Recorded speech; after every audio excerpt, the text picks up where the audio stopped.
সত্যি কথা বলতে কি আহির, আমার না মাঝে মাঝে তোমার উপর খুব সন্দেহ হয়।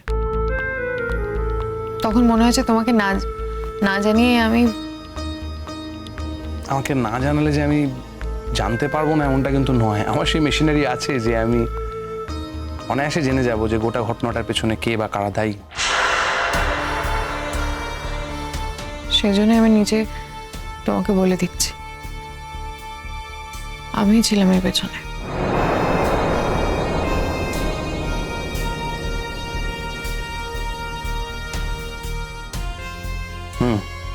বুঝলাম। দ্য কোয়েশ্চেন ইজ কিভাবে? আচ্ছা, আমি সোর্স তোমাকে বলবো না। তো আমাকে না বললে তোমার সুবিধা হবে না, কারণ তুমি বিপদে পড়লে আমি তাহলে তোমায় বাঁচাতে পারবো না। বিপদের সম্ভাবনা আছে বলছো? অফকোর্স আছে, অফকোর্স। পুলিশ সমান ইন্টারোগেট করছে, ছেলেগুলো চাপের মুখে তোমার নাম বলে দেবে, অফকোর্স বলে দেবে।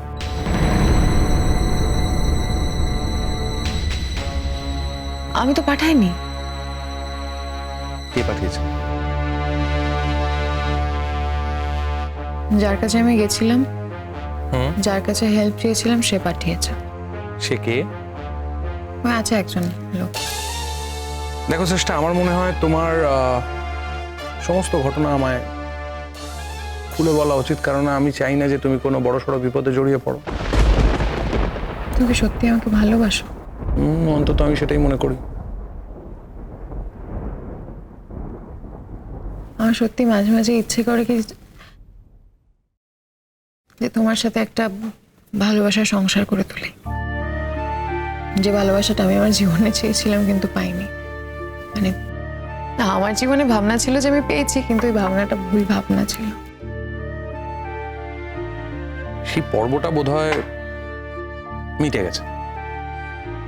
একটা কথা তোমায় বুঝতে হবে যে এক জীবন একটা ভালোবাসা সবাই কাটাতে পারে না, and you have to accept it. আমি অ্যাকসেপ্ট করে নিয়েছি, আমি সব মেনে নিয়েছি যে এক জীবনে মানুষ পায় না সবকিছু।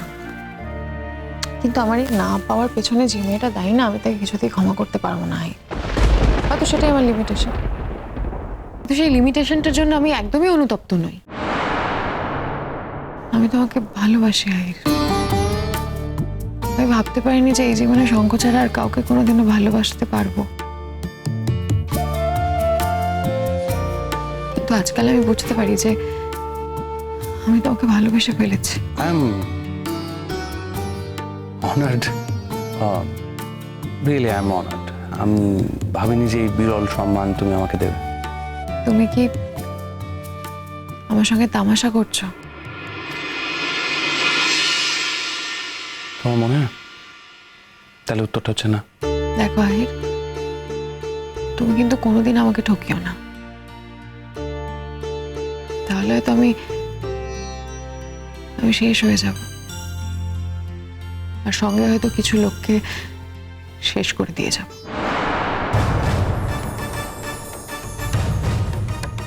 এই কথাটা তোমার হঠাৎ মনে হলো কেন? আহির, আমার না মাঝে মাঝে মনে হয় যে তুমি আমাকে হয়তো ভালোবাসো না। তারপর মনে হয় যে এরকম ধারাবাহিকভাবে ভালোবাসার অভিনয় করা তো সম্ভব নয়। তুমি আমাকে ভালোবাসো আসলে।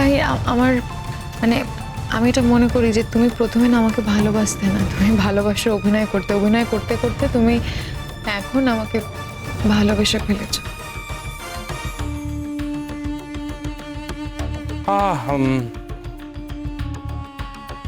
জি, যেটাই হোক আর কি, মানে আলটিমেটলি যখন ভালোবেসে ফেলেছি বুঝতে পেরেছো, তাহলে আমার মনে হয় তোমার আমার কাছে কিছু গোপন করা উচিত নয়, বলে দেওয়া উচিত সবটা, যাতে কোনো বড় বিপদে না পড়ো।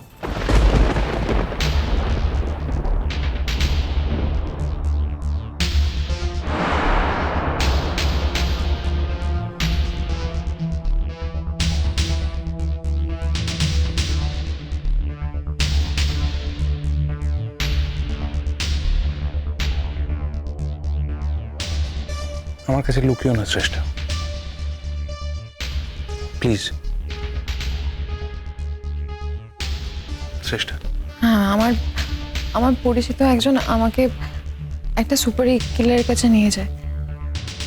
তারপর আমি তাকে গিয়ে সমস্ত ঘটনাটা বলি।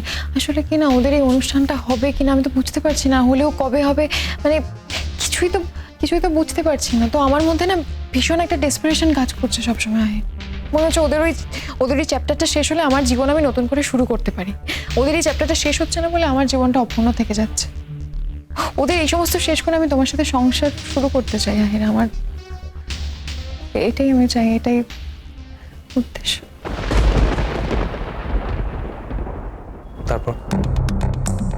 তারপর ওই লোকটাই সমস্ত প্ল্যান প্রোগ্রাম করলো। টাকা পয়সা খরচা হয়েছে?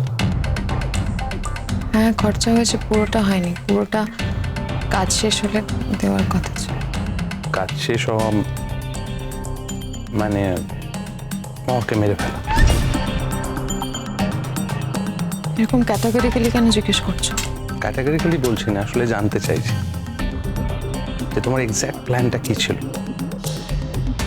তোমার মিশনটা কি ছিল। মিশনটা ছিল কি মোহরকে মেরে ফেলা? শেষ পর্যন্ত তো ওখানে পৌঁছতে চাও তুমি। আমি তো এর মধ্যে না চাওয়ার কিছু দেখি না। আর তাছাড়া আমি এই চাওয়ার মধ্যে কোনো অন্যায় খুঁজেও পাই না। আস্তে আস্তে আস্তে, coffee shop, so calm down, এটা পাবলিক প্লেস। তুমি তো আমাকে ইনস্টিগেট করে যাচ্ছ তখন। না, আমি ইনস্টিগেট করিনি, আমি জাস্ট কথাটা একবার ঝালিয়ে নিচ্ছিলাম। না, তুমি জানতে না? তুমি জানো না এগুলো যে ঝালিয়ে নিচ্ছ নতুন করে? আমি সরি, আমি ওইভাবে মিন করিনি তোমাকে, মানে আমি কোনোভাবে চাইনি তুমি ট্রিগার হও আর কি। আমি জাস্ট তাহলে কিভাবে মিন করতে চেয়েছিলে, মানে কি বলতে চেয়েছিলে তুমি আমাকে? আমি বলতে চেয়েছিলাম যে যে ওটাও কি প্ল্যান ছিল, মানে যে মোহরকে নিয়ে গিয়ে তারপর মানে। দেখো, মোহরকে কেউ কিডন্যাপ করলো কি না করলো তাহলে তো আমার কিছু যায় আসে না। হ্যাঁ, কিডন্যাপ করে যদি মেরে ফেললো বা অত্যাচার করে যদি ওকে মেরে ফেলে তাহলে আমার মনে শান্তি আসবে। কারণ ও আমার সঙ্গে যেটা করেছে, এই যে আমি প্রত্যেকদিন তিলে তিলে তিলে তিলে মরছি, প্রত্যেকদিন আমার ভালোবাসার মানুষকে একটু একটু করে যে। ভালোবাসা তোমারও পাল্টে গেছে চেষ্টা। আর আমার মনে হয়, আমার বিশ্বাস যে তুমি আমাকে ভালোবেসে ফেলেছো। তাতে কি তোমার রাগ এতটুকু কমেনি? যদি ভালোবাসাটার পর তোমার এতটুকু রাগ না কমে, তাহলে সত্যি জানতে ইচ্ছে করছে যে তুমি আমায় ভালোবেসেছো কিনা। ভালোবাসি আহির,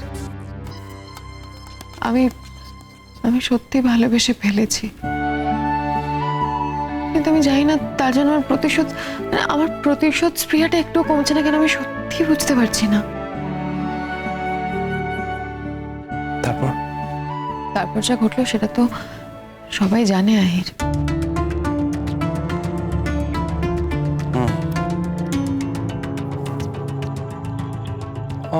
তুমি নিজেকে এভাবে জড়ালে, তারপর এই ভদ্রলোক যে নামই হোক আর কি, সে যদি ধরা পড়ে সব কথা বলে দেয়।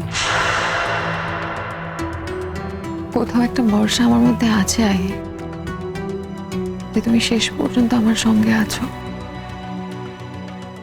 আর তাছাড়া সত্যি তো আমি ওখানে কোনো পিকচারেই ছিলাম না, তো আমার নাম বলবে কেন? আর বললেও তো ওরা কিছু প্রমাণ করতে পারবে না, বলো? Right right. By the way, তুমি কিন্তু বলোনি কি খাবে। ভালো লাগছে না আহির। কেন? মোহরের কোনো ক্ষতি হলো না সে কারণে আপসেট? আমি ঠিক জানি না আহির, আমি বলতে পারবো না, তবে সেটাও একটা কারণ। তবে আরেকটা কথা মনে হয়, মানে আজকাল মানে ইদানিং মনে হয়, আমি তোমাকে ফ্র্যাঙ্কলি বলছি কথাটা, আমি জানি না তুমি বিশ্বাস করবে কিনা, আমি বলছি। আমি তোমাকে বিশ্বাস করি চেষ্টা। আমার খালি মনে হয় যে আমি মরিচিকার পেছনে ছুটছি না তো। আমার প্রত্যেকটা দিন, মানে প্রতিটা দিন আমি নষ্ট করছি না তো।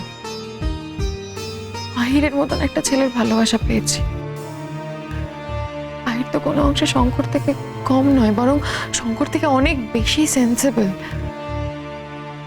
আমার সম্পর্কে সবকিছু জেনে শুনে আমার মতো একটা মেয়েকে ভালোবাসছে। তাহলে আমি সবকিছু জেনেও কেন ওই মোহরের মতন একটা মেয়ের পেছনে পেছনে ছুটে বেড়াচ্ছি?